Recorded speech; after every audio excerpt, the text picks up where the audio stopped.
I would like to yet again thank ASH for highlighting some of our quantitative decision analytic modeling work.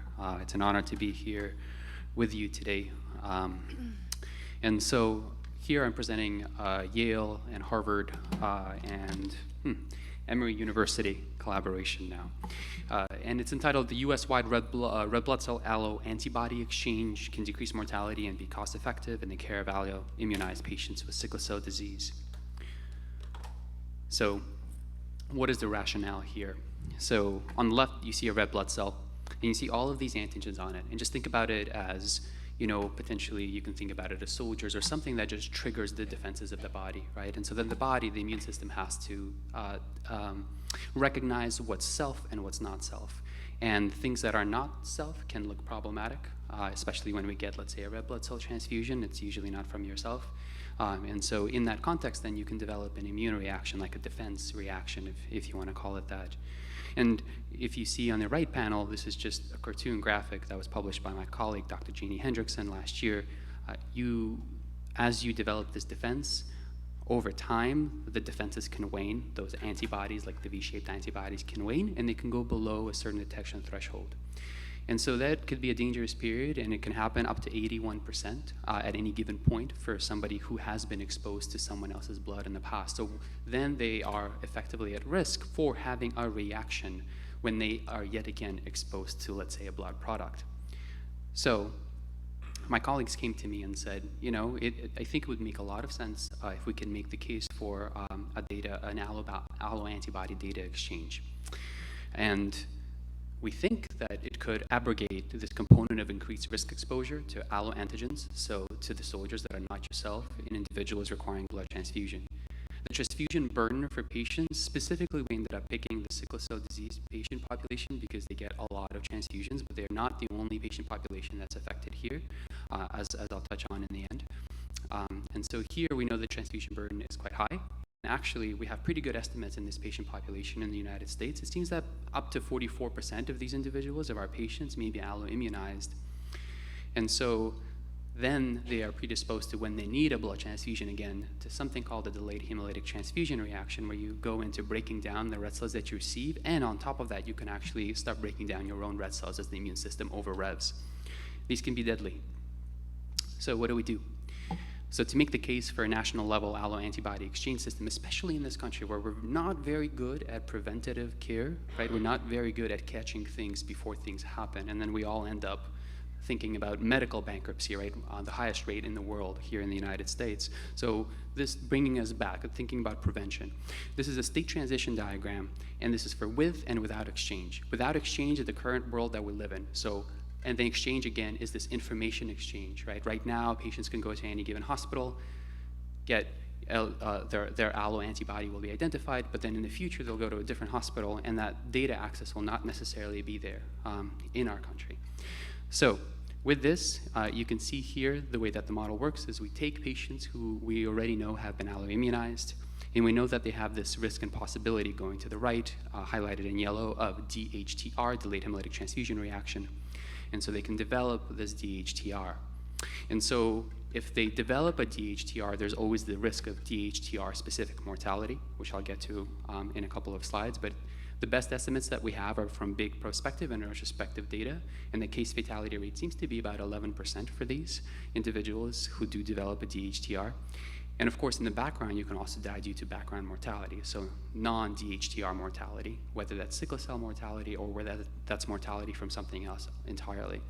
Here we used age, gender-adjusted QALYs informed by published lifetime simulation of patients living with sickle cell disease and matched controls. And methodologically, these were derived from EQ5D data that links to visual analog scale, specifically for patients experiencing sickle cell disease pain, which has been done in other studies.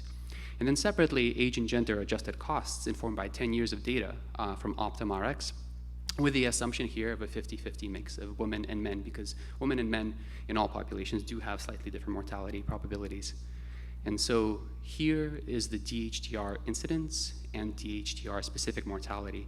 And I've just highlighted for you with a little caption and the arrows down of what can we see in a world where we have an alloantibody exchange, knowing that this alloantibody exchange is not going to be perfect. It's not going to prevent 100% of these reactions, but it seems like from the data that is out there globally, we can probably prevent about 60 to 70%. And so here, actually, you can see first with alloantibody exchange, we're able to, over the course of lifetime, so on the x-axis you have years, and it starts at age 5, and then on the y-axis you have probability of having that event happen. And so we can decrease not only the probability of the event happening, which is the big hump coming down, but also mortality over the course of lifetime. And with this, we can gain about, if we're talking about a patient population that's about up to 44% allo-immunized, we don't want to take the upper estimate. We're going to take a range, a plausible range that we know from the literature, let's say 20 to 44%. So at that specific range, if 20 to 44% of our population is allo-immunized, we can gain up to from anywhere from 7,000 QALYs if it's 20% to 15,000 and change QALYs if it's 44% with exchange versus without.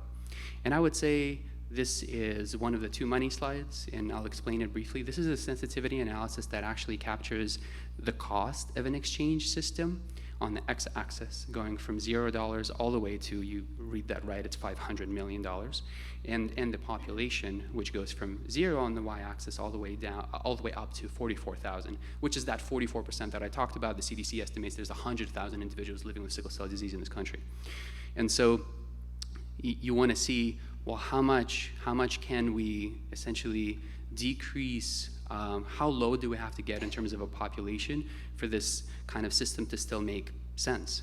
And so with alloantibody exchange, you'll see that everything that's blue is where alloantibody exchange makes complete sense. And what should pay attention to is the x-axis here, because everything that's in red encompasses costs of this kind of information data sharing system of at least $50 million. And goes upwards from there. And so for the plausible costs for this kind of system and for the plausible estimates of the population, we see that the alloantibody exchange is going to make a lot of sense for our patient population. So this is a probabilistic analysis where we take all the parameters and we vary them all at the same time in three-dimensional space. We're essentially tugging and pulling at the model. On the x-axis, you have the willingness to pay. On the y-axis, you have percent iterations that are cost-effective with versus without alloantibody exchange. And the exchange is preferable in 100% of 10,000 iterations at a willingness to pay of $100,000 per quality-adjusted life year, which is the commonly accepted threshold in our country. And this is the incremental cost effectiveness scatter plot. So it's done in a nice visual way here. And again, you can see that exchange is preferable in 100% of iterations, no matter how much we stretch and pull of the data. So in summary, we can gain up to 15,000 and change QALYs for our patients with sickle cell disease if alloantibody exchange can be realized in this country. A net monetary benefit increment of $0.7 billion is what we would gain as a society. The lifetime operational cost, this goes back to the two-way sensitivity analysis I showed you with that crosscut of blue and red. The lifetime operational cost of such an exchange can actually exceed $600 million and still be cost effective at a conventional willingness to pay, right, over the course of lifetime. And finally, benefits of targeting data fragmentation will additionally benefit allo-immunized patients well beyond patients with sickle cell disease. So everything that I showed you and the benefits that I showed you are only for one patient population, but such a data exchange would actually benefit patients with other diseases, including autoimmunity, even our patients who are pregnant for any reason that you are exposed to alloantigens in blood transfusions, myelodysplastic syndrome and beta thalassemia. None of those conditions are accounted for here, and so the benefit to society would be significantly greater if you include those. So with that, I would like to conclude. I would like to thank my co-investigators, Dr. Ronald Hauser, my postdoc, Sadako Ito, Dr. Chris Tormey, all at Yale, Ankur Pandya, one of my close collaborators and colleagues at the Harvard School of Public Health, and Jeannie Hendrickson, who just moved from Yale to Emory University. Thank you very much, and I'd like to thank, again, ASH, Yale University, Yale School of Medicine, Yale Cancer Center for supporting our work. I look forward to our Q&A period. Thank you.